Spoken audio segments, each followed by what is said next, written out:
প্রভাত বন্ধুরা, নমস্কার। আশা করি আপনারা খুব ভালো আছেন। আজকে আমার গল্প যেমনি কুকুর তেমনি মুগুর। গোপালের পাশের বাড়ির একজন গোপালের কাছ থেকে মাত্র 2টি টাকা ধার নিয়েছিল।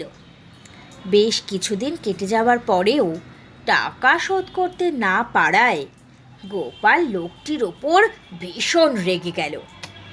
একদিন গোপাল টাকা 2টি চাইতে সেই লোকটার বাড়ির দিকে চলল। হঠাৎ রাস্তায় দেখা হয়ে গেল তার ছোট ভাইয়ের সঙ্গে। তাকে জিজ্ঞাসা করাতে সে গোপালকে বললে, সাবধান, ভুলেও আমাদের বাড়িতে যাবেন না, কারণ আমাদের বাড়িতে একটা দেশি কুকুর আছে। পাওনাদার দেখলেই সে তেড়ে এসে মাংস খুবলে খাবে। ছোট ভাইয়ের কথা শুনে গোপাল কোনো কথা না বলে সেদিন নিজের বাড়িতে ফিরে এলো।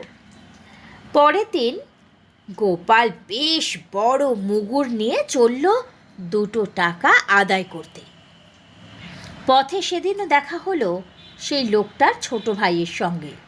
সে জিজ্ঞাসা করলে, কি মশাই, মুগুর ঘাড়ে কোথায় চলেছেন? গোপাল গম্ভীরভাবে বললে, তুমি কাল বলেছিলে তোমাদের বাড়িতে কুকুর আছে, তাই মুগুর নিয়ে যাচ্ছি তোমাদের বাড়িতে, দেখি কুকুরটা জব্দ হয় কি না। যেমনি কুকুর তেমনি মুগুর। নমস্কার। গল্পটি ভালো লেগে থাকলে একটা লাইক, শেয়ার আর সাবস্ক্রাইব করবেন। নমস্কার।